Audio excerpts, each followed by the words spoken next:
you're doing it that rapidly, but you never see that fourth dimension. You always see continuing series of 3 space changes. But each one is an individual snapshot, individual frame in the camera at the moment it's taken. So you see it just like a motion picture. You see this series of frames, very rapid series of frames, and so you infer the motion and the time and all that. But we never experience time directly. We can't see it. I mean, I look every which way I can. I can't see that fourth angle over there in that corner where I've got length, width, and height, but I can't find that time angle sticking off there. I can't see it. So do you think that there's an analog there with the Zen masters who? Yes. Their focus is the now, which becomes... The Zen master is using 5-law logic.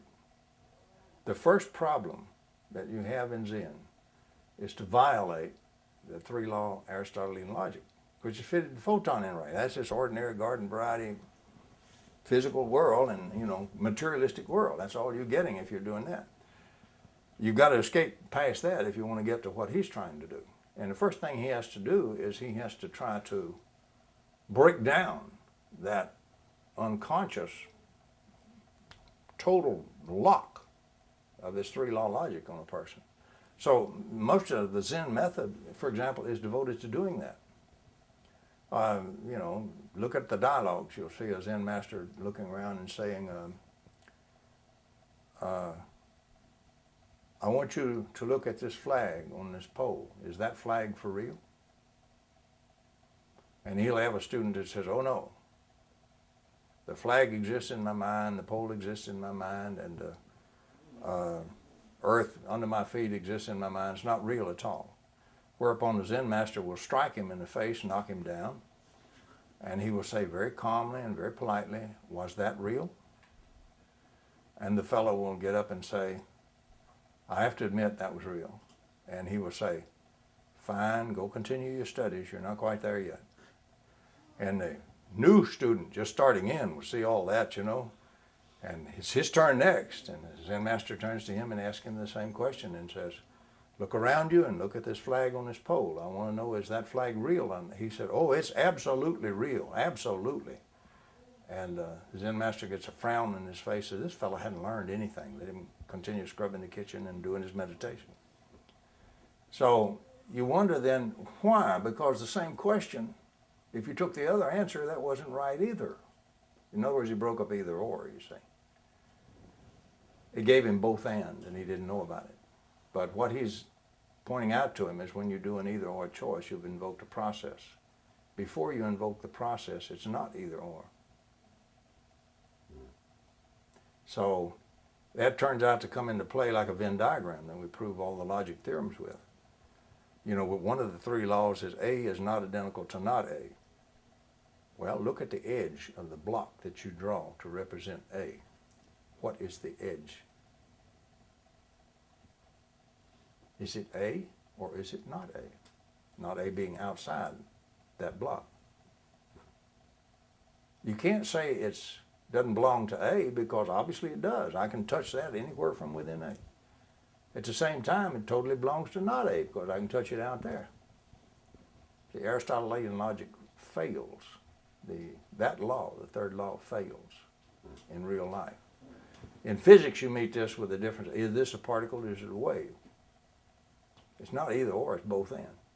It's how we observe it. We can observe it in one fashion as a particle. We can turn right around and observe it as a wave. Now, beyond observation, it's the same thing, but we're incapable of observing it and measuring it that way. But we have to think about it that way. That's what quantum mechanics is all about. So we run into the need for a different logic when we violate the simple photon interaction. Because, the normal physical world like we see. So, and the logic has applications because everywhere you apply higher logic, you can work out new things you can do you couldn't do before. The equations change or have different meaning, richer meaning. Things that became impossible before are now not necessarily impossible anymore.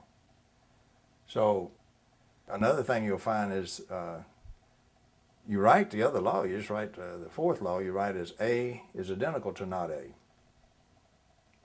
And you say, now wait a minute, I've got a law that says A is not identical to not A, and I got one that says A is identical. Are they in conflict? You have to write a law that says how they are not in conflict. You say, that's your fifth law.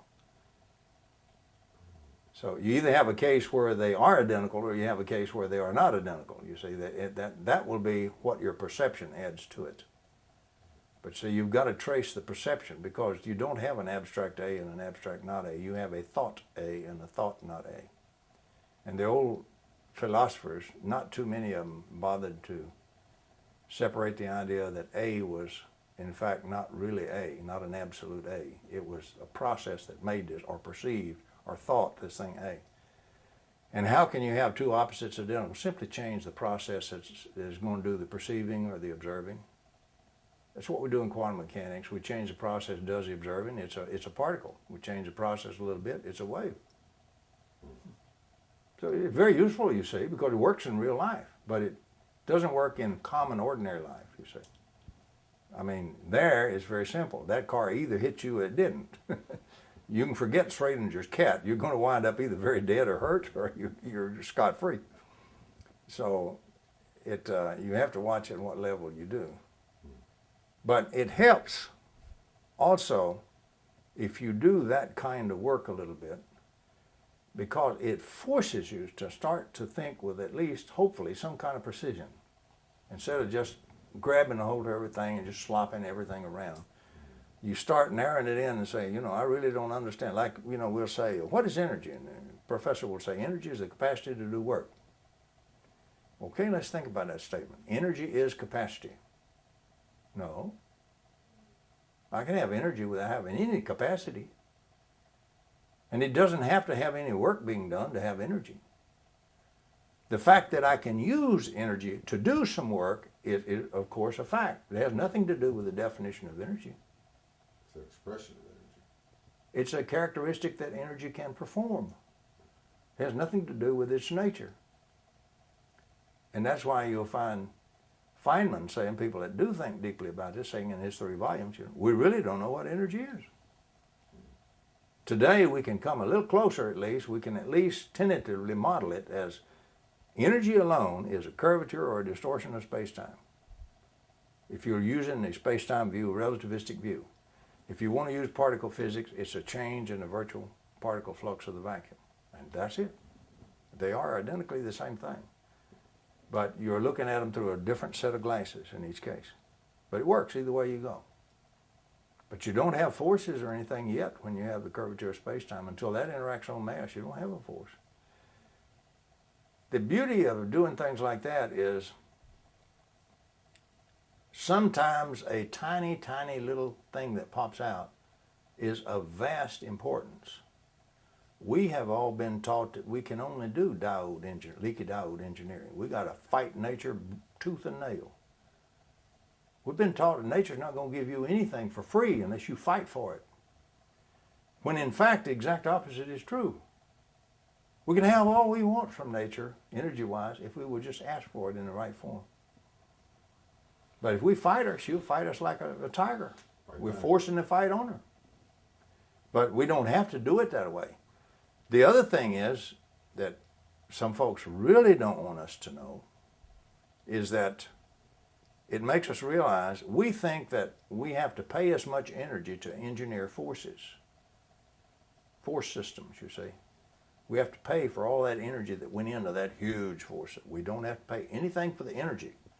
We got to pay a little bit for the structuring and the control and the switching. We do not have to pay for the energy. See, that is the point that's been missed. So I can build very powerful forces that aren't doing anything yet by interacting with mass if I first build these energy structures with lots of energy and very well shaped and all like I want those forces to be. If I engineer all this and I pay a little bit for my switching and timing and structuring and all that stuff, but I get it all structured. Then I interact it with mass, and bingo, I got one huge force system just doing gobs of work. You can see both the benefits and the detriments of that. Benefits, you can see how you can do engineering with, instead of you paying for all the energy and brute force it takes to dig up the mountainside and put in a new road, In theory, you can do all of that with just a tiny bit of energy you put in and form the precursor patterns that make the forces, and then let the forces and dynamics do it. So it's a different kind of engineering. Weaponry, it means you can build very powerful weapons very simply and then put them into mass, and they are tremendous things. Far more tremendous than you would think of the guy in the laboratory building the structures. So that's what I call precursor engineering, is that it opens up and that's really the secret of Soviet energetics. That's what they did. They discovered what I'm calling precursor engineering. Trying to find some term that connects it right back into our physics, you see. We already know that there's no forces and force fields outside matter, but we don't use it. We haven't corrected our models. So it's easy to build systems where one force essentially fights with another. Everything we do, we fight forces. And it's easily observable too. That's right. We pit one force against another. So we haven't grown past that. We've gone past that. If we ever get it developed, and we don't wipe ourselves out and all first, if we'll go ahead and control ourselves a bit so we survive, and if we can apply this for the benefit of humankind, we can do very, very useful things, very needed, seriously needed. And we can do them with remarkable ease after we once develop the technology. Well, it's almost as if history demands, as we evolve, or technologically evolve in particular, we also expand socially. And if we don't kind of toe the line, that's correct, then we are in error.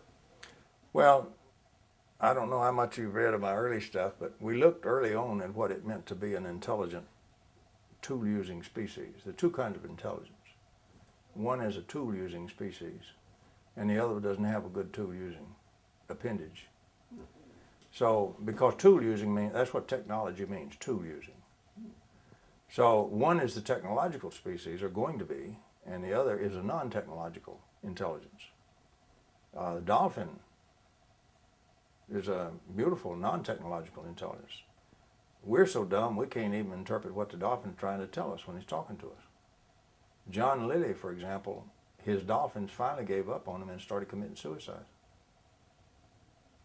And he was very saddened because he said, I'm really not intelligent enough to be able to decipher their language and what it is they're really trying to get across to me.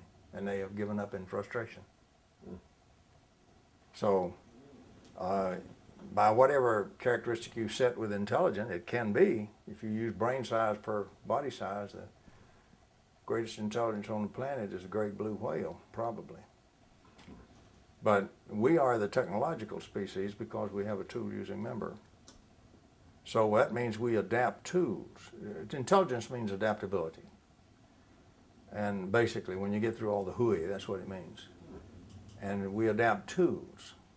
Well, that's why we eventually could come down out of the trees. The technological species, eventually its tool feet will be faster than any other animal's foot. Its tool teeth will be sharper than any other animal's teeth. And so it will eventually dominate its biosphere by the power of its tools, particularly when it gets gunpowder and muskets and cannons and gets away from darts and bows and arrows and all. And but the problem with that is the behavior. There's two kinds of behavior. Genetic control, hardwired. You don't have to think about the sensations going to occur to you if you burn your skin. It's automatic. Wired in. But if you're going to learn to walk, you're going to have to worry about that. That's not wired in. It is for a little horse, but it's not for you. A little horse right after birth can get up very short and then scamper around. You can't do that as a baby. It's going to be months and months and months and months and months before you even start crawling as a baby. So what it does is we tear out, the intelligent species has to tear out a lot of its checks and balances that a species normally has about its own competition. A less intelligent species may have competition for females, territory, whatever. But when two male deer struggle for dominance, one of them weakens and flees. The other could easily chase him down and kill him, but he doesn't. It doesn't have anything to do with morality. He's a switch it throws. He stomps and snorts and shows the females what a fine lad he is and how lucky they are, and that's it. But a human, you see, that check and balance has been torn out, so we have more room for adaptive learning, learned responses rather than hardwired responses, software rather than hardware. So the human is quite often capable and will run him down and kill him, or shoot him in the back, or whatever.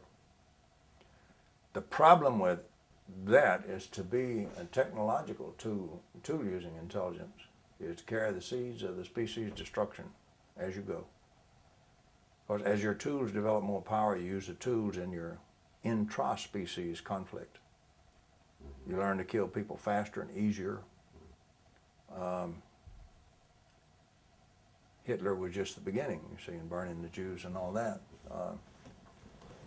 You get the ability to kill them off en masse. Or Herman Kahn once said something at a conference I attended that was remarkable. You know, he said, it wasn't the fact that there was a mechanism that, if unleashed, would destroy all life on Earth. That didn't bother him. It really didn't bother him very much. What bothered him was that he knew 200 such mechanisms. So, and that's kind of the point. They say to be a technological intelligent species, you are in a time game. Your species will self-destruct unless it learns to adapt. Now, what adapting means, you know, you get that from whatever philosophy you're in. But I think what it means is you've got to outgrow the material. You got to get into where precursor engineering is and where you're handling the energy direct, right straight with your body functions and your mind functions and all. You become almost like a godlike power. So cybernetics is an extension of tool building and tool use. But see, it's a double-edged sword, because the first use we're putting it to is in our conflict. So we're using it against our fellow human before we're using it for benefit. Yes, it could be used for benefit. It could be used for great benefit. But with our usual diplomatic aplomb, we're going to use it first to kill a lot of folks or hurt a lot of folks or inconvenience them and so forth. If you look at the collective human species, unconscious, that we're all part of, that's interesting. Look at a human mind. The conscious is really a sort of a periscope we stick up out of the unconscious and trying to pull it in when we go to sleep and so forth, or when we have a coma, or when we get knocked out. But it's really like a periscope, and it's put up to deal with this world that we live in, this physical environment. And you got to give precedence to it, because if you don't, if you sit watching all this massive parallel processor called your unconscious, which is totally conscious, your conscious is a serial processor, one thing at a time, one slide in that projector at a time. The collective unconscious is a massively parallel processor, the unconscious, for example. It's controlling that group of cells right there in my knee. It's controlling this one right here in my skin. At the same time, all this mind, all that stuff, everything, all at once. If the serial processor, which can only take one slide in a projector at a time, tries to look at the unconscious mind, it sees jillions of slides, just sees black. Overwhelmed. So it can't recognize it. If the unconscious wants to communicate with it, it's got to take something that has all these multiple meanings, which is what we call a symbol. And it has multiple meanings. Symbolizes. It has to form it symbolically and present that to us in the form of dreams and stuff like that. And that generates Freudian dream analysis, Jungian dream analysis, and so forth. But the collective human unconscious is even worse. If we take a sane human being, it means he's pretty well integrated between his conscious and his unconscious. There's no huge overriding conflicts. If he starts to get some pretty bad conflicts, he becomes what we call neurotic. He's sick. And his behavior changes, erratic. If he becomes insane, he becomes very, very unbalanced. And, we got to put him in an institution or something. We can treat the guy that's neurotic maybe, but the other guy, we got to just stick him in the loony bin and hope that he ever gets treatable. What they really do is they dope him up and keep him very quiet and so forth, and treat him if they can, if he ever gets that way. But the difference between sanity and insanity is dissociation. Severe dissociation is the definition, legal definition of insanity. That means fragmented into pieces, is what dissociation means. Dissociation from being a unified functioning. Well, let's look at the collective human unconscious. That's what a human species is. That's the mind for the whole human species. What's this conscious mind? Yours, mine, everybody's. Are they integrated? No, totally dissociated. Well, you got a little over 6 billion people on Earth, and you got 6 billion dissociated, fragmented conscious minds. That is about as insane as you can possibly get. I mean, a human being that had multiple personalities, if he was a tremendous case, might have 20, right?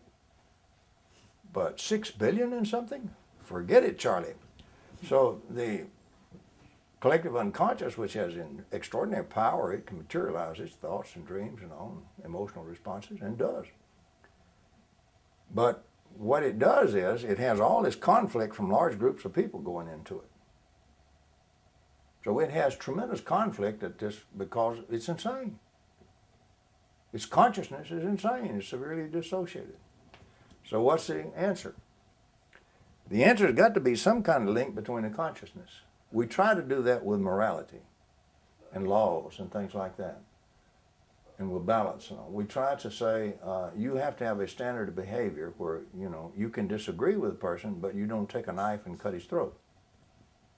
That's a no-no. I mean, it's against the law and it's immoral.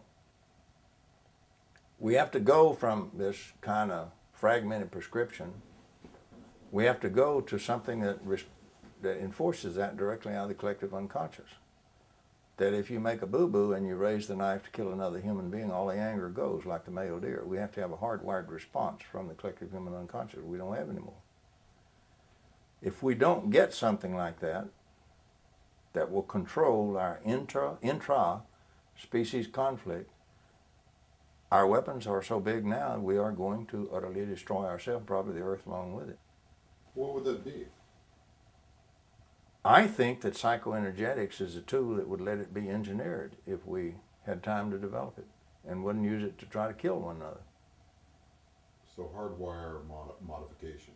Well, modification of the collective human unconscious to where it now takes over the job of what we're trying to do with law and morality and all that. We're trying to leave people as free as possible for individual performance and enjoyment, but also to group constrain them so there are certain limits of behavior you do not do against the group. That's really what we're trying to do with all the laws and morality and all that stuff like that. That could be done perfectly by the collective human unconscious if we had the responses wired right in there. How? What's the mechanism of collective unconscious manipulation? Well, the collective unconscious, when it dreams because of these unresolved conflicts, just like humans do, we apply just standard dream analysis to the collective unconscious with all these conflicts between large groups of people. You can psychoanalyze the phenomenology by what is causing the conflicts, what it's trying to express. Like when the Russians started plotting on how to take over Europe and all this stuff, and wait till we disarm and get new breakthroughs and all this. This means a lot of threat against everybody that's coming out of Russia. Immediately the collective unconscious starts materializing ghost rockets. Rocket had fired everybody's mind, right? It's a phallic symbol, firing its tail, that's a symbol of dominance. Dominant, firing its tail symbol, male phallic symbol, extraordinary. Power and dominance is what it said. You got a plot for power and dominance coming out of Russia. That's what you had going on with the ghost rockets.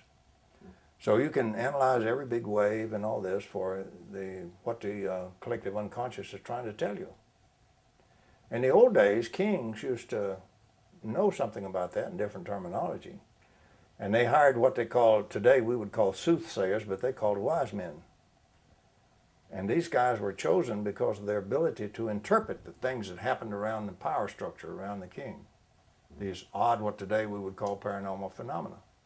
They learned how to read it and do what today we would call a dream analysis or psychological analysis. Oftentimes they could tell him who was plotting against him, where they were coming from what direction, and about the time period they were coming. These kings weren't fools. He didn't pay these clowns good gold to get a bunch of junk from them. If they couldn't produce, he just simply cut their heads off. But he paid them good gold when they produced, and so he didn't have any that stayed alive very long if they didn't produce. So that's why he paid them and why he kept them around him, because they were very useful to his survival. But they actually had people do that understood how to do that. So what you're saying is we have to evolve or we'll use our tools to kill ourselves. That's correct. We have to learn to master and overcome our use of the tools to kill each other. And the only way I see to do that, we've tried religion, we've tried ballot, we've tried the bullet, you name it. We've tried this school, this system, that system, whatever you want. And it's the old saying, each one of those works for some of the people some of the time. So we haven't found an answer yet in that way of approaching it. The only way I can see that'll give you an absolute approach, guaranteed, is hardwired in the collective unconscious. That means you got to build it in there. You got to turn around. If we are insane as a species, we're going to have to treat our own species. You see what I'm talking about? We got to become our own psychiatrists and clinical psychologists for our own species, and we've got to put the changes down in there that have to be made. Now the question is, who's going to bell the cat? Who's going to get to do that?